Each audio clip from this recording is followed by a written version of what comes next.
Ich muss euch heute unbedingt was Leckeres zeigen, Leute. Ich habe nämlich letztens was rumprobiert mit Hefeteig. Da hatte ich noch was übrig. Ich glaube, es war von den Zimtschnecken. Und ein Pudding hatte ich übrig. Und überlegt, was mache ich jetzt da? Genau, ein Hefestrudel mit Pudding. Und der ist so oberlecker. Den muss ich euch unbedingt zeigen. Und los geht's mit dem Mehl. Ihr wisst ja, zuerst die Milch für den Hefeteig immer handwarm anwärmen. Und darin lösen wir uns die Butter und die Hefe auf. Und ihr wisst ja, wie immer, die Mengenangaben stehen genau in der Infobox. Und immer aufpassen, mit dem Finger ruhig mal rein, dass nicht zu heiß wird, sonst verbrennt uns die Hefe. So, jetzt dann noch den Zucker, Vanillezucker und ein bisschen Salz ins Mehl. Und noch unser aufgelöstes Milch-Hefe-Butter-Gemisch. Und jetzt machen wir uns wieder so einen richtig schön fluffischen Teig draus. 1, 2, 3, fertig ist der Hefeteig und den lösen wir hier dann noch so ein bisschen vom Haken. Ihr seht, es geht dann total super, wenn der richtig ist. Löst sich auch ganz toll von der Schüssel. Und das Schätzelein lassen wir jetzt noch 30 Minuten an einem warmen Ort gehen. In der Zwischenzeit, während unser Teig noch geht, machen wir uns ja schon mal lecker Pudding. Ne? Dazu habe ich hier das Puddingpulver, da tun wir unser Zuckersche rein. Also wie gesagt, ne, genaue Mengenangaben in der Infobox.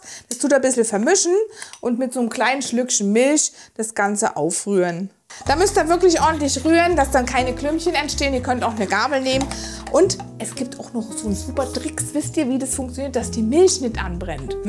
Ich habe den Topf hier schon mal ein bisschen mit kaltem Wasser ausgeschwenkt.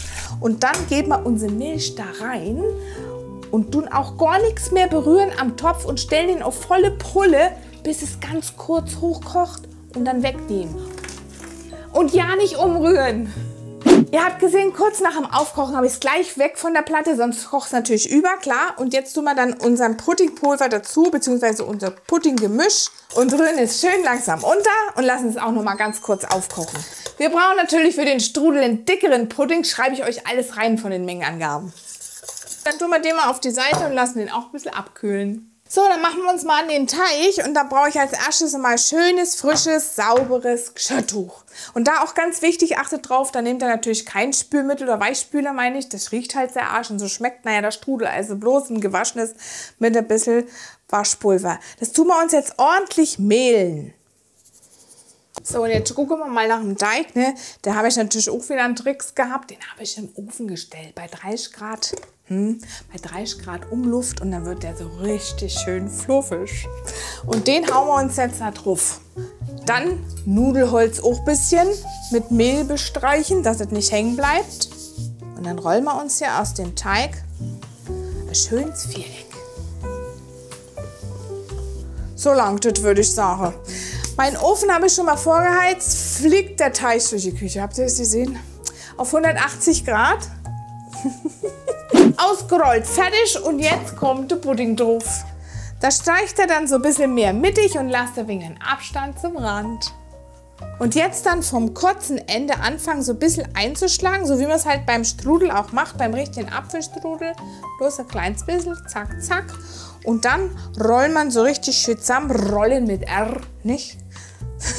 Mit Hilfe von dem Handtuch. Und das geht immer total super. Schau. Und jetzt setzt man dann um aufs Backblech.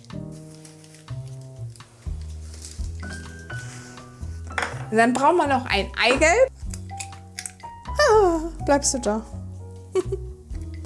Und damit steigt man dann so richtig schön großzügig ein. Und wenn das Ei zu klein ist, dann nehmen wir halt ein zweites Eigelb, nicht? Einstreichen, fertig. Und jetzt kommen dann noch so ein paar gehackte Mandeln dazu. Das wird so richtig lecker, sag ich euch, Leute. Und das riecht dann so gut in der Küche. Also ab in den Ofen.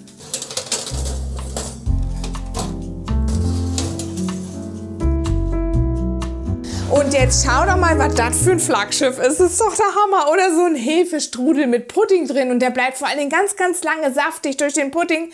Ja, den kann man tagelang genießen. Zum Käffchen, genauso wie diese leckeren Rezepte. Den sehen wir uns gleich wieder, Leute. Bis dann. Ciao, ciao. Macht's gut.